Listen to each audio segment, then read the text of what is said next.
Every day, it seems we're blasted with bad news. The economy, unemployment, sickness, war, poverty. It's no wonder most of us feel like we're on a constant search for answers. As it turns out, crisis, despondence, disillusionment sets us on a universal quest. Searching is the most human experience. In the guest spot today is Joe Loconte, historian professor at the King's College, who explores everybody's journey on the road to Emmaus. Welcome, Professor. Thanks for joining us. Thanks so much for having me. Your new book is The Searchers, A Quest for Faith in the Valley of Doubt, and you start with a passage from Luke 24 about this road to Emmaus parable. And you use that as a jumping off point to address various issues from corruption in the church, counterfeit faith. Why this passage? What did this mean to you, and how is it illustrative of the theme of this book? Yeah, I mean, it struck me powerfully that this passage, I think it really was a real historical conversation that two followers of Jesus had just days after his execution. So I think the conversation really occurred. But I think it's also a tremendously powerful metaphor for all of our lives. These two guys, they are in a state of disillusionment, doubt, discouragement, and probably despair. And so they're heading to Emmaus, which is probably home for them, to get perspective.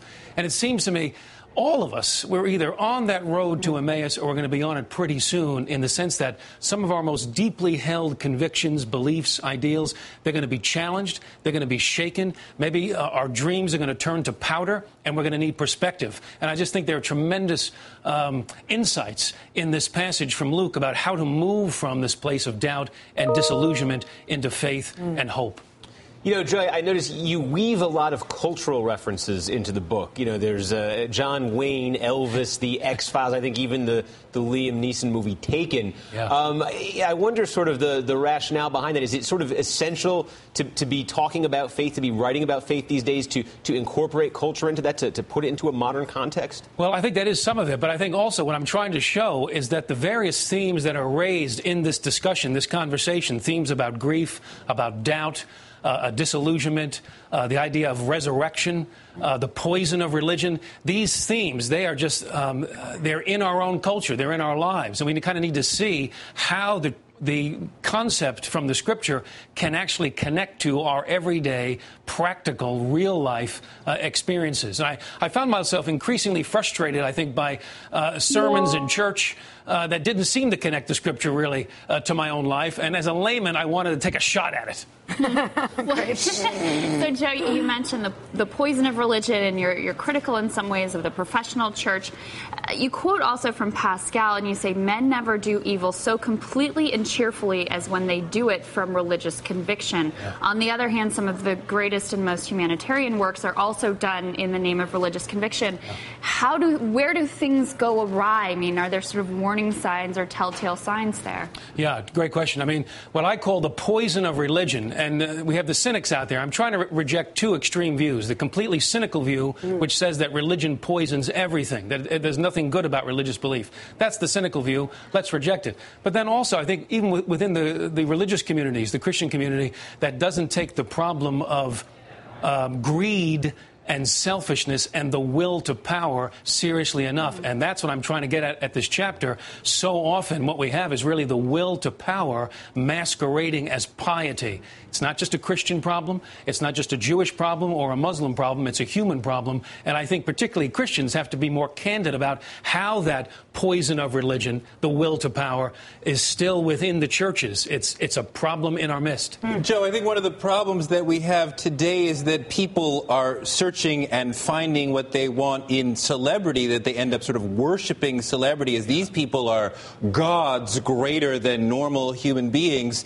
And when you talk about a John Wayne and some of the other people, and Elvis and Michael Jackson, we could go on and on. That's sort of the relationship that we're having, the relationship that they used to have with a panoply of gods. Do you see that? Yeah, exactly. And one of the chapters of my book, I start out with the story of the death of Rudolph Valentino. 100,000 people turn out at the funeral home here in Manhattan to catch a glimpse of his body. I mean, when Valentino died, a number of women committed suicide, holding up pictures of Valentino and committing suicide. So these substitute deities seems to be this kind of universal human experience. So we have to ask ourselves, ourselves the question, what is it that we're yearning for? What are we straining for at the human level, at the societal level, even at the civilizational level? What are we striving for? I mean, yeah, I think that Joe's right, Essie, that we typically are finding something and then wondering why are we searching for that. And I find it, once again, an interesting sort of thing that you brought this book to the table, yes. The Quest for Faith in the Valley of Doubt, and you are... Because I'm on that quest. You are in the Valley of Doubt. I am on that quest, and I do want to ask Professor Loconte about this, but I am on that quest, and I openly admit that I have not found the answers. I am searching. I think we're all searching, even if we look to science or religion to fill the holes, the gaps in our knowledge. We're on a search, and some of us feel very satisfied with how that search has turned out, and some of us still are wanting and longing for more answers. But the search shouldn't be a point of judgment. The fact that one is on a search, the fact that one has decided, I haven't reached a fair conclusion. I think the search is a deeply personal, emotional experience. Let me ask you this, Essie, because quickly.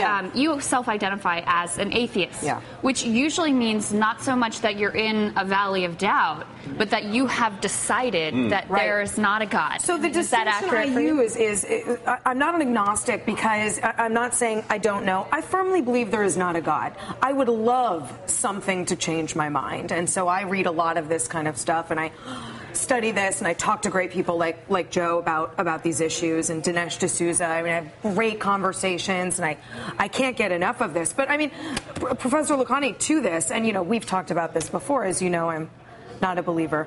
And you talk about this in the book. You talk about people like Sam Harris, and you discuss sort of the irrational or maybe emotional idea that people who believe might be crazy.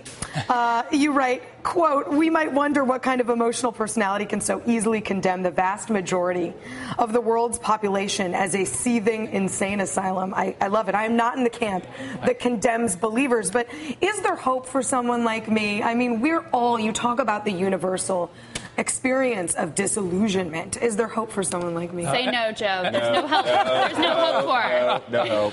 Of course there's hope. And Essie, I have to say that what's so refreshing about you as an atheist is that you often, it seems to me, are so much more respectful of religious believers than sometimes religious believers can be of atheists. So I so appreciate that about you. I think part of the hope you see in the story that I think can speak to you is that these guys are not believers. When they're walking on the road to Emmaus, they're doubters, they're skeptics. The Messiah, as far as they're concerned, is dead, and he ain't coming back. And what's striking to me is that the stranger, i.e. Jesus, if you take the story as it is, he leads them gently to a place of belief, but he doesn't coerce them. He doesn't intimidate them. He doesn't threaten violence. They have an argument. They have a conversation, and they reason together and come to a place of faith. And it seems to me that's part of the journey that you're on, which is... Well, I've often been called a doubting Thomas. We'll see if, we'll see where this journey goes. But Professor Loconte, thank you so much for joining us. Really appreciate it. Thanks so much for having me. I love the book.